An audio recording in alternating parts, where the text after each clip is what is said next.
Who's more terrifying? A random, seemingly unstoppable stranger, or your neighbors? Let's find out.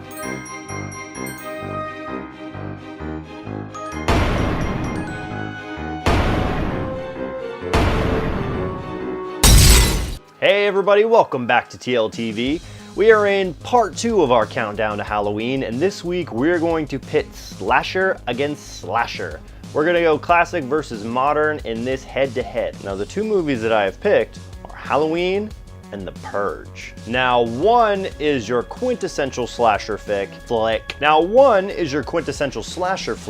and the other is not one that you might actually think of as a slasher flick, but I'm gonna tell you why it is. So Halloween pretty much started the genre. I'm sure there were other movies that came out before it, but I don't have time to research what came first. All I know is that Halloween has been terrifying people for generations.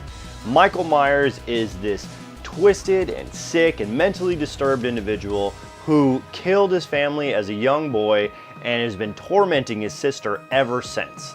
Now, this monster has been lurking in the shadows for decades.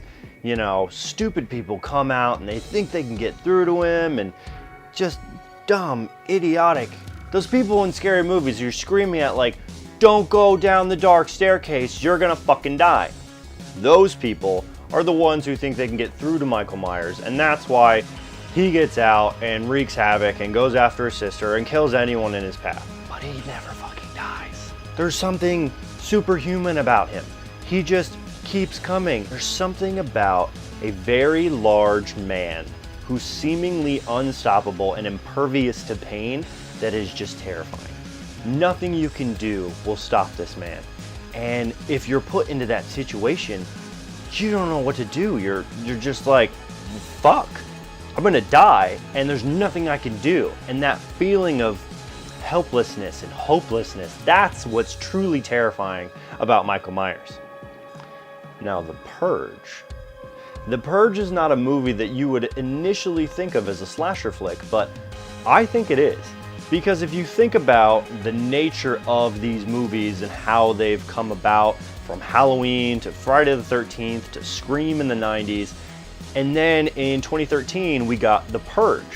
And The Purge kind of flipped the genre on its head, but stayed true to its roots. Now, the one thing that all of the previous incarnations of this genre have in common are that not everyone, a large majority of the people who get killed in these movies are dumb college kids. They're the stupid people who you think that you're above and that you wouldn't do that having been put into their same situation.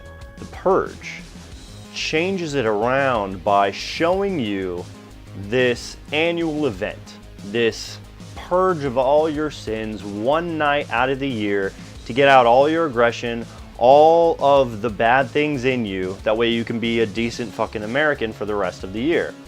Now, it doesn't show you all of the people going out and killing and pillaging and all that shit.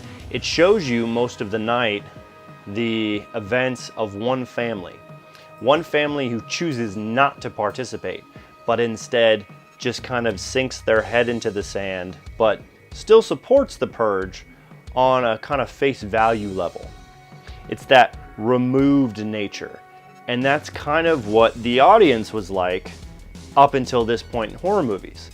We're watching from a safe distance, saying, oh, that's not really like me. It's scary, but that would never happen to me. The Purge is terrifying because it shows you this up and coming upper middle class family who, you know, worked their way up in the financial food chain and made a good life for themselves. And they've got this nice house thanks to, you know, their hard work and dedication, the American dream. And now they are turning a blind eye to something that we as an audience can probably glean that they don't necessarily agree with, but they go along to get along. And they end up smack dab in the middle of it. And their neighbors come for them because they're jealous. They're jealous of how well they've been doing. And in order to cleanse themselves, they're gonna execute this entire family. That's fucking terrifying. Can you imagine living your life thinking, I have to be nice to everyone around me all fucking year, or Becky with the plate of chocolate chip cookies is gonna come and fucking off my ass on Purge night?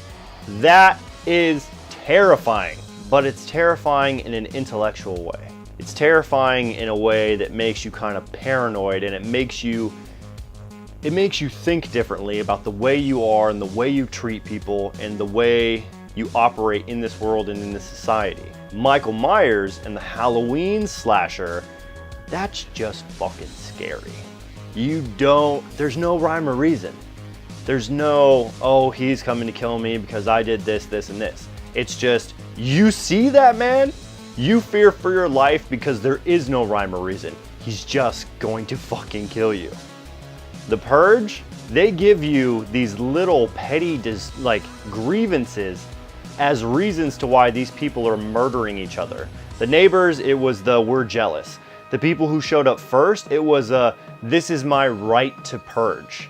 And it was allowing them to feed that sick and sadistic nature inside of them one night a year where they get to hunt down people.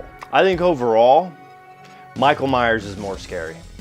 I think watching the movie, I think being in that situation is more terrifying. It's one of those things that if you get so into it, you really start to feel like hopeless and helpless and just terrified. The Purge is scary on a completely other level, so intellectual and so very just paranoid, but it's still terrifying because we've had so many generations and so many iterations of the classic slasher films that they had to change the game somehow, which is why I'm comparing these two movies, because they are the same. One has just evolved a little bit more. What do you think? Do you think Halloween is scarier, or do you think The Purge is scarier? Let me know down in the comments. Next week, we're gonna lighten things up a little bit and revisit some classic family-friendly childhood favorites of mine. So if there's something in that genre that you would like me to talk about, let me know down in the comments. Or don't, that's cool too. I'm still gonna make the video whether you comment or not. Oh, I almost forgot. My surprise that I got in the mail from a very good friend of mine. Dun, dun, dun, dun, dun. Now I just have to figure out what the fuck I'm gonna paint it. Thanks, bro. That's it for this week. As always, thanks again for watching. See you next time.